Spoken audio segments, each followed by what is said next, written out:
Donc c'est à moi qu'incombe la tâche de vous tenir éveillé voilà, après le repas. Alors sachant que j'ai pas trop l'habitude de ce genre d'exercice, j'ai plus l'habitude de parler à mes vaches voilà, que d'être sur scène comme ça, même si je reçois un peu de monde sur ma ferme. Mais voilà. Donc moi je suis éleveur laitier bio dans la Haute-Garonne, dans la petite région du Comminges. En fait, ça se situe à mi-chemin entre Toulouse et Tarbes. Voilà. Donc je suis agriculteur installé depuis à peine plus de 30 ans, mais je dirais un peu depuis toujours, puisque je suis né sur la ferme et j'ai jamais imaginé faire autre chose. Voilà. Alors quand je vous dis que je suis agriculteur depuis tout le temps, on peut nuancer un petit peu quand même. C'est que un peu plus de 10 ans, pendant un peu plus de 10 ans, j'ai été exploitant agricole et maintenant, depuis un peu plus de 15 ans, j'essaie d'être le plus possible agriculteur. Je ne sais pas si vous saisissez la nuance. L'exploitant agricole, c'est celui qui exploite le sol, comme on pourrait exploiter dans une carrière. Quand on a fini, il n'y a plus rien. L'agriculteur, c'est plutôt celui qui a le culte du sol. Voilà. Alors je vais vous présenter un petit peu ma vision de l'agriculture. Et puis en même temps, ça va être l'évolution que j'ai fait sur ma ferme. Voilà.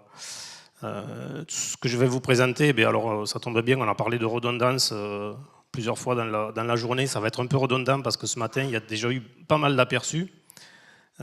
Et puis, comme ça a été dit aussi, en fait, moi, j'ai pas inventé grand-chose. Je suis juste allé écouter, voir plein d'autres agriculteurs, des agronomes, des techniciens, qui avaient un peu tous cette sensibilité, cette curiosité, cette envie de faire différemment, parce que on a tous vu qu'il y a des choses qui n'allaient pas et qu'on avait sans doute des solutions. Voilà. Alors je crois qu'il va falloir aussi que j'aille vite parce que j'ai beaucoup de choses à vous montrer, à vous dire, et que voilà, le temps est un peu restreint, donc voilà, je vois le président qui me... Alors quand on parle d'agriculture, une des choses à laquelle on peut penser facilement, voilà, c'est le labour. Alors le labour, oui, c'est quelque chose de très pratiqué déjà, de très ancien, de très pratiqué, et donc s'il est autant pratiqué, c'est qu'il a forcément des avantages agronomiques, des intérêts agronomiques, sinon voilà, il ne serait pas autant pratiqué. Mais il y a autre chose quand même. Plus qu'une transition, le labour et le travail du sol en général, c'est quelque chose d'ancré profondément dans les gènes d'un agriculteur. Le labour, c'est beaucoup de travail, d'ailleurs ça vient de labeur, travail. Et la valeur travail en agriculture, elle compte. Voilà. Un agriculteur, pour lui, c'est presque important de dire qu'il travaille beaucoup. Donc il y a ce côté psychologique. On peut, je ne sais plus qui c'est qui avait dit aussi que un agriculteur qui travaille, c'est un peu comme un écrivain qui pose ses lignes sur une feuille. Il faut que ce soit bien droit, bien propre, voire en rime. Là, c'est pareil, quand on fait des sillons, voilà, il faut qu'il n'y ait rien qui dépasse, que tout soit aligné. Voilà. Il y a vraiment quelque chose un aspect psychologique dans le travail du sol, et à mon avis, c'est une des raisons qui freine le changement de pratique. Donc, on a dit, oui, le travail du sol, c'est très ancien. Il y a quand même des choses qui ont changé, c'est depuis la mécanisation, c'est la profondeur de travail, la fréquence et la vitesse. Voilà. Donc, je vous apprends rien. Hein, ce qui se passe après, surtout sur des sols assez limoneux, c'est ça, hein, c'est la battance. Donc avec un sol qui se ferme, et donc une croûte de battance qui va poser des soucis d'imperméabilité à l'air. Donc on peut imaginer facilement que la vie du sol, voilà comment elle va faire, quoi, si elle a besoin d'air. On peut se poser la question aussi si malgré tout on arrive à faire pousser des légumineuses Si on veut qu'elle fixe de l'azote, je suppose qu'il faut de l'air. On peut avoir des problèmes de levée, voilà, les plantules qui peuvent avoir vraiment une difficulté à passer cette croûte qui peut être très dure si le sol se ressèche. Et puis on va avoir aussi une imperméabilité à l'eau. Et donc l'eau, au lieu de s'infiltrer, elle va ruisseler et pas profiter à notre sol, quoi, et pas nous profiter, quoi. Voilà. Donc vous savez tout ce qui se passe après. Voilà, l'érosion. Donc là, voilà, c'est pareil, il n'y a rien de nouveau, sauf que en fait, voilà, il faut juste qu'on essaie de regarder un petit peu les choses différemment. Alors bon, je pense que dans la salle, je parle plutôt à des convaincus, mais ce qui me chagrine le plus, moi, là-dedans, c'est que dans l'histoire, le premier perdant, c'est l'agriculteur. C'est l'agriculteur qui perd sa terre, qui devrait être un de ses biens les plus précieux. Et voilà, ce qui est navrant, c'est que voilà, beaucoup d'agriculteurs n'ont pas vraiment conscience de ça, quoi, de cette perte à vie, parce qu'il ne pourra jamais la retrouver, cette terre, quoi. Voilà. Donc des fois, je me demande si la terre, le foncier, n'est pas assez cher pour qu'on se permette de le laisser partir, quoi. Voilà. Est-ce que le foncier est assez cher pour qu'on laisse faire ça, quoi. Voilà. Un autre sujet, donc il y a la Terre qui s'en va.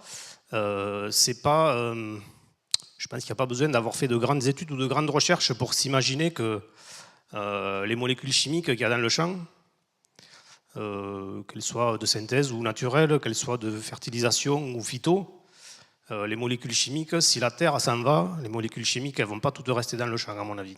Voilà. Donc quand on parle de qualité de l'eau derrière, forcément, alors là vous voyez, alors surtout sur la gauche, voilà, la Terre qui s'en va là, donc bon, on reviendra sur cette photo, on y reviendra plus tard, mais forcément, voilà, il y a des matières en suspension, donc de la Terre, et sans doute plein d'autres choses, voilà, qui seraient peut-être bien, voilà, qu'elles soient restées dans le champ. Dans les cas extrêmes, voilà, on peut même en arriver là, malgré qu'il y ait très peu de pente, en fait. Voilà. Pour créer de l'érosion, en fait, il n'y a pas besoin d'avoir beaucoup de pente.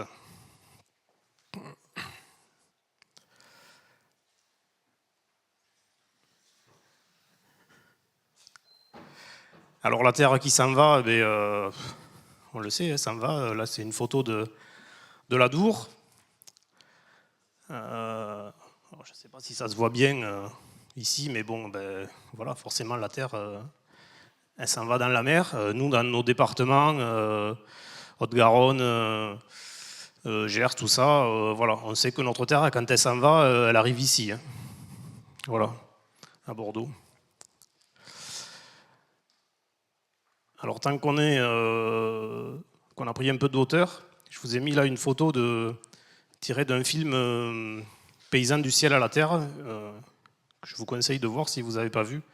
Ça parle vraiment de tout ça et forcément de toutes les solutions, enfin de plein de solutions qu'on va voir un petit peu après, mais on voit que ces rigoles là, ces ruissellements, c'est vrai que c'est bizarre, on dirait que la nature nous parle, quoi. Ça dessine un arbre, voilà. Donc est-ce que voilà, ça nous dit qu'il faut replanter des arbres, des haies. Moi, ça me fait penser à autre chose aussi, ça me fait penser à ce que disait Lucien Segui, un agronome du CIRAD aujourd'hui décédé, qui nous disait, qui nous parlait de son laboratoire. Il nous disait, moi, quand je cherche certaines réponses, je vais dans mon laboratoire. Quand il nous parlait de son laboratoire, c'est la forêt. Voilà. Parce qu'il nous disait, en fait, donc évidemment, une forêt un peu préservée, pas une forêt massacrée. Il se passe plein de choses intéressantes à observer dans la forêt. Alors, c'est pas parce qu'on va vouloir avoir le même sol dans une parcelle agricole que dans une forêt. Mais on va essayer de s'inspirer, en fait, c'est le principe de l'agroécologie, on va essayer de s'inspirer des fonctionnements naturels, essayer de copier la nature. Et il y a quand même quelque chose, quand on y réfléchit de plus près, parce qu'en fait ça nous semble tout naturel, mais quand on le regarde d'un peu plus près, quelque chose d'étonnant, c'est que dans une forêt, il y a une production de biomasse qui est quand même très importante, alors qu'on a un sol qui est jamais travaillé, mais toujours couvert. Et là, on arrive au jamais travaillé, toujours couvert, que nous attend Rabachet, un agronome avec qui on a travaillé aussi, Konrad Schreiber. Et donc, moi, mais comme plein d'autres agriculteurs, Philippe, que vous avez vu ce matin, y était aussi, voilà, comme plein d'autres, on a essayé de copier cette nature et de faire différemment. Donc on s'est lancé dans le semi-direct et dans les couverts. Donc pour ma part, c'était il y a un peu plus de 15 ans. Certains agriculteurs l'avaient déjà fait avant. Donc en fait, qu'est-ce qu'on va faire? On va avec un semoir spécifique. Oui, parce qu'on en a parlé un petit peu tout ce matin, mais moi je vous ai mis des images quand même pour que ce soit un peu plus parlant et pour vous tenir éveillé surtout. On va venir à l'automne, après une récolte de maïs grain, on va venir donc avec un semoir spécifique implanter un couvert végétal. Là, une des premières choses qu'on peut voir, quand je vous parlais de copier la nature, qu'est-ce qu'on fait dans ce cas-là? En fait, on garde des résidus carbonés en surface du sol, comme le fait la forêt avec les feuilles des arbres. À l'automne, il y a des résidus en surface, des résidus avec pas mal de carbone en surface. Et bien là, on va faire pareil. Donc, on va semer le couvert. On voit que en fait, la levée de couvert, malgré le paillage, il n'y a aucun souci. Ça lève très bien. Et puis, oui, puisqu'on on essaie de parler de biodiversité aujourd'hui, en fait, quand on fouille là-dessous un peu, on se rend compte que, alors les étudiants nous en ont parlé là tout à l'heure, c'était fort intéressant. Là, il y a plein de petits mondes, donc il y a tout ce qu'on voit et tout ce qu'on ne voit pas évidemment, mais en fait ils sont protégés. Ça fait une couverture, donc ils sont protégés, ils peuvent arriver jusqu'à la surface du sol, sous le paillage. Et puis ensuite, c'est le couvert qui va prendre le relais. Donc évidemment, des couverts avec différentes familles, ça va de soi. Et puis au printemps, on arrive au printemps. Oui, j'ai oublié de dire quand même en préambule, on va semer en direct à l'automne, sous réserve d'avoir quand même une structure de sol qui soit à peu près correcte et qui puisse l'accepter. Le seul outil de travail du sol qu'on va avoir à ce moment-là, c'est la bêche, pour savoir un petit peu ce qui se passe dessous quand même. Donc au printemps, en fait, ce couvert végétal, en gros, on va avoir 3 utilisations possibles. Les 2 premières, ça va être le pâturage ou la récolte du fourrage. Et puis sinon, on va aussi pouvoir le laisser directement au sol et venir semer directement un maïs par exemple dans ce couvert. Voilà. Donc ça, c'est des photos de chez moi aussi, il y a un peu plus de 10 ans. Alors là, ça semble tout simple, mais il y a quand même, quand on est là-dedans, ce côté psychologique au début qui est quand même hyper important, parce que quand on est là, les premières fois, même qu'on l'ait vu chez les voisins, même qu'on en ait beaucoup parlé, on se dit, mais qu'est-ce qu'on fait là? On est à moitié fou. Et en plus, on se dit, les voisins, eux, ils vont croire qu'on l'est entièrement. Donc ce côté-là, c'est vrai que ça fait sourire, mais pour se lancer, il faut avoir passé le cap. Voilà. On oublie trop souvent ce côté psychologique qui est un frein énorme au changement de pratique. Donc là, ben, retour direct, enfin retour intégral du couvert au sol, puisque, j'ai oublié de le dire aussi en introduction, souvent je me présente comme éleveur de vaches laitières et de vers de terre. Voilà. Tout ça pour dire que j'essaie de penser toujours à la vie du sol, voilà. D'avoir toujours quand même ça en arrière-pensée. Voilà. Bah, donc là, du coup, on va avoir beaucoup de biomasse qui va retourner au sol et qui va profiter au sol. Donc là, on voit un petit peu plus la mise en terre, donc avec un semoir spécifique, du moins un semoir avec des équipements spécifiques, donc voilà, un semoir semi-direct. Donc les premières fois, il y a quand même, techniquement, c'est quand même très différent d'un semis avec travail du sol. Hein. Il y a quand même une adaptation technique à avoir. Là, on voit la mise en terre. Voilà, le grain, donc j'ai gratté un petit peu de terre pour regarder la profondeur. On voit bien que malgré l'absence de travail du sol, eh bien, on a de la terre fine qui va permettre un bon contact terre-graine. Et puis, alors il y a quelque chose d'assez marrant entre guillemets qui se passe à ce moment-là, c'est que donc on est au printemps, on vient de faire les semis, puis quand on rencontre les voisins, ils ont tous peur de l'orage qui va arriver, parce qu'à un moment donné, au printemps, il en arrive au moins un, voire plusieurs. Et bien nous, en fait, là, on est serein, quoi. On est serein, et alors on ne peut pas le dire à tous les voisins, mais en fait, même s'il faisait un petit orage, on serait content, parce que des fois, vous voyez comme là, il y a un petit creux, ça n'a peut-être pas été assez bien rappuyé. Ben, une bonne pluie, en fait, ça va finir de nous rappuyer le sol, la ligne de semis. La terre, elle ne va pas bouger, hein, vu tout ce qu'il y a dans le champ, toutes les racines qu'il y a, tout le couvert, la terre, elle ne va pas bouger, il peut pleuvoir. Et en fait, voilà, l'orage, ça nous arrangerait presque. Donc ça, c'est pareil, on le dit à certains, mais pas à tous, parce que sinon, c'est compliqué un peu. Voilà. Donc après, ben, on voit la levée du maïs, en fait, qui se fait parfaitement bien. On a une régularité dans les cultures qui est assez impressionnante, en fait, dans les parcelles. Sans doute due justement à cette absence de travail du sol et des histoires de compaction. Enfin voilà, mais ça c'est assez marquant, les histoires la régularité des levées et de la culture.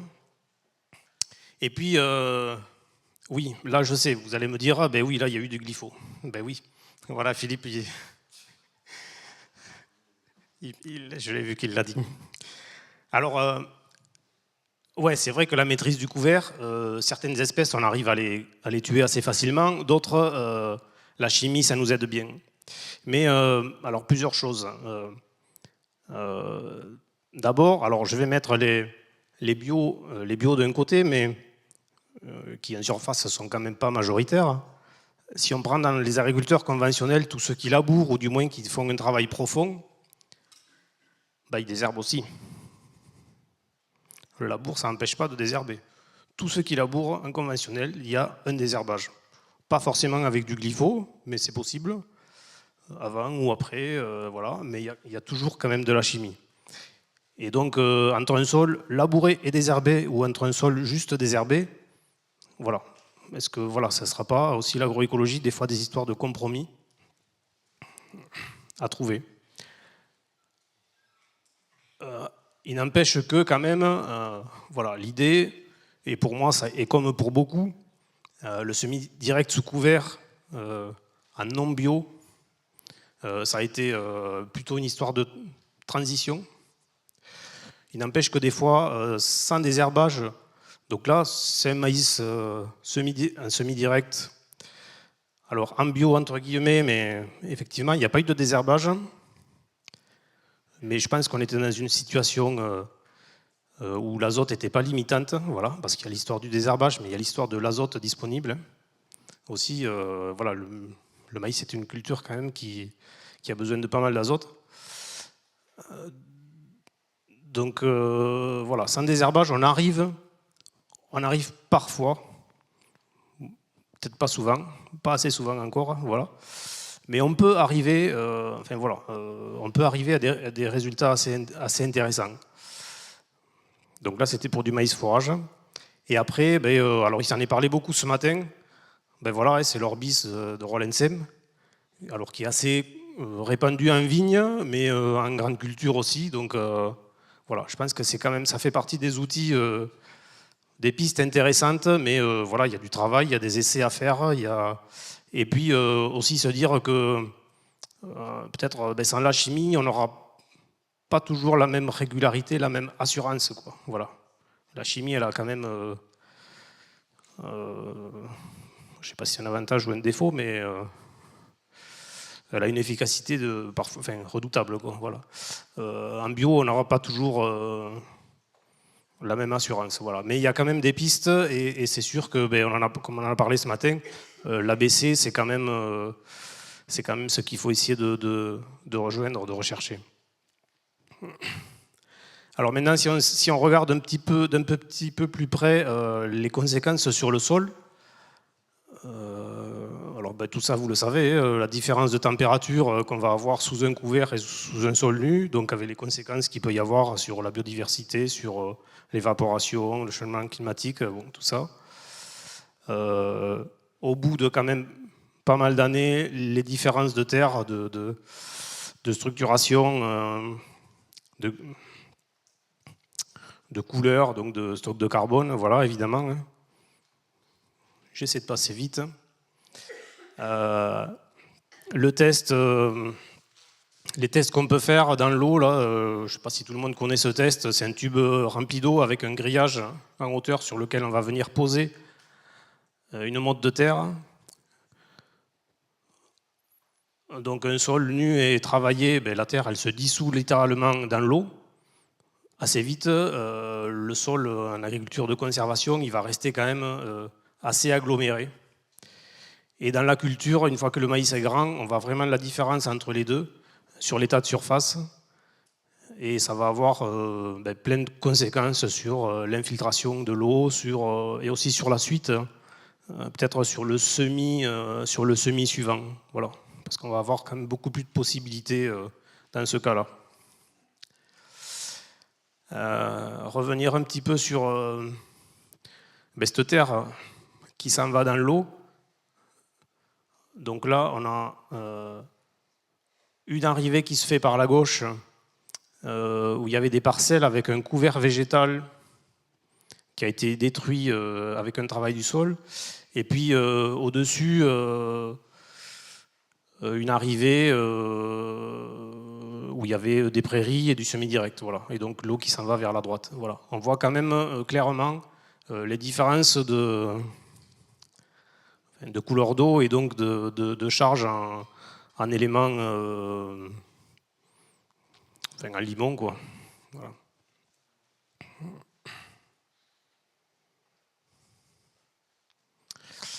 Pour revenir un petit peu sur la biodiversité, alors on peut faire il y a plein de tests imaginables que les scientifiques ou les agronomes ou les spécialistes peuvent faire.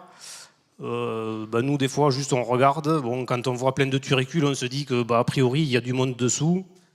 S'il y a des vers de terre, il y a peut-être, ils sont peut-être pas tout seuls, ils ont peut-être, voilà, tous les autres là qui ont été présentés tout à l'heure. Et puis, en général, c'est vrai que dans ces sols où il y a eu des couverts et où il y a pas ou peu de travail du sol, quand on prend la bêche, en général, on en trouve un, quoi. Voilà.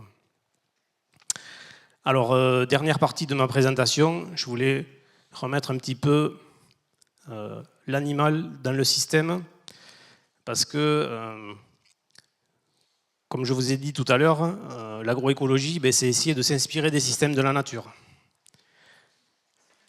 La nature, elle a conçu les choses avec les animaux. En l'occurrence, là, on va parler des herbivores. Et avec quand même ce fonctionnement particulier qu'ils ont, les herbivores à l'état naturel, c'est-à-dire qu'ils sont en groupe, ils sont en troupeau, assez serrés, mais ils se déplacent. Au fil des semaines, des mois, ils se déplacent. La nature, elle a prévu les choses comme ça. Donc peut-être que, voilà, c'est peut-être une piste intéressante. Et puis, dans le système, l'animal, en fait, il est là aussi pour... il participe à un cycle de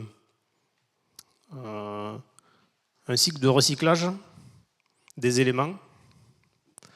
Il permet de ramener une biodiversité et du microbisme différent aussi, puisque, alors ça a été dit ce matin, déjà nous on a je ne sais plus combien de milliards de bactéries, alors des animaux comme ça doit être énorme, d'autant que dans leur système digestif ils en ont certainement beaucoup plus que nous. Donc l'animal, l'herbivore dans le système, dans la régénération des sols, elle est hyper importante. Il y a une personne qui l'a démontré, c'est Alan Savory, qui est un écologue en Afrique du Sud, mais je pense qu'il a travaillé un petit peu partout dans le monde, qui a démontré que en fait, les herbivores, c'était un rempart contre la désertification.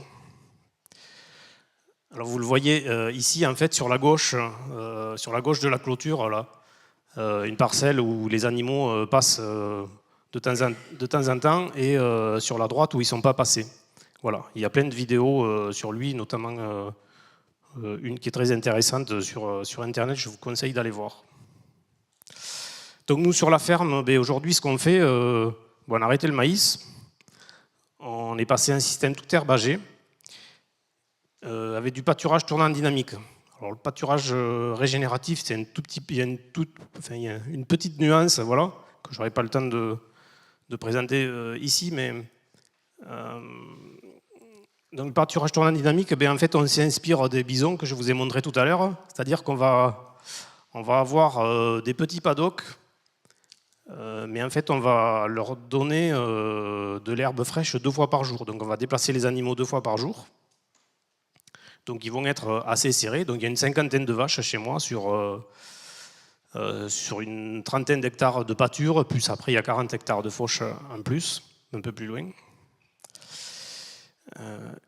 Donc 2 déplacements par jour, et on va s'assurer aussi de ne surtout pas surpâturer. Donc laisser assez de résidus pour laisser assez de couverture pour protéger le sol, pour nourrir le sol. Et donc ce pâturage tournant dynamique, en fait, il va nous assurer d'avoir moins de tassement, donc de ne pas avoir le sol nu, un recyclage de la matière organique. Voilà. Puisqu'on parlait de biodiversité, je voulais faire un petit focus sur cette mouche stercoère, là, scatophage. Une petite mouche jaune qu'on voit en abondance sur les bouses, surtout au printemps. Alors c'est une mouche déjà qui ne nous pose pas de soucis parce qu'elle ne vient pas sur les animaux. Au contraire, elle mange d'autres insectes. Et après, ce qui est intéressant, c'est qu'en fait, elle pond ses larves dans les bouses, et ces larves vont se nourrir de parasites. Donc ça fait une biorégulation, biocontrôle naturel. Sauf que des fois, quand on est éleveur, pour différentes raisons, soit par sécurité, soit parce qu'on trouve qu'on a un peu trop de parasitisme, on peut être amené à appliquer des antiparasitaires sur les animaux. Ces antiparasitaires, on va retrouver des résidus dans les bouses qui vont être rémanents et qui vont tuer nos larves. Donc du coup, en voulant bien faire, en appliquant des produits antiparasitaires, on aura moins de biorégulation par les larves puisqu'elles vont être tuées. C'est un petit peu pareil sur les limaces. Quand on est en semi-direct, souvent, plus on met d'anti-limaces, plus on en a de limaces. Voilà. Et donc, pour terminer, voilà, aujourd'hui, on est sur un système pâturage tournant dynamique, 100% herbe, avec des animaux voilà, où on a une bien meilleure santé que quand on était en système conventionnel. Alors les animaux en bonne santé, un sol où on essaye de faire en sorte qu'ils soient en bonne santé, en fait on arrive au principe de santé globale, ou One Health, où on espère que derrière la santé du consommateur, elle sera aussi préservée et améliorée. Voilà. C'est aussi l'idée qui malheureusement aujourd'hui n'est pas encore valorisée, rémunérée, mais voilà, on espère que ça arrivera. Merci de votre attention. Je voulais vous mettre en dernier cette petite image où chez moi j'ai un chat, je ne sais pas si vous l'avez tous vu, qui a tendance à suivre les animaux. Donc tout ça, c'était pour vous dire que, alors il a sans doute sa raison, j'ai une petite idée, mais je vous laisserai chercher pour voir si vous en avez d'autres. Tout ça pour vous dire qu'en fait, quand on est agriculteur, souvent, on ne se préoccupe pas trop de la biodiversité, c'est un tort, parce que quand on s'y intéresse, en fait, elle est surprenante, elle est passionnante, et voilà, c'est vraiment un autre monde à découvrir, voilà, où on a malheureusement souvent, voilà, quand on est agriculteur, on ne se met pas assez souvent à genoux pour gratter le sol et pour regarder ce qui se passe. Et c'est ce qui manque un petit peu dans notre profession. Donc voilà, merci.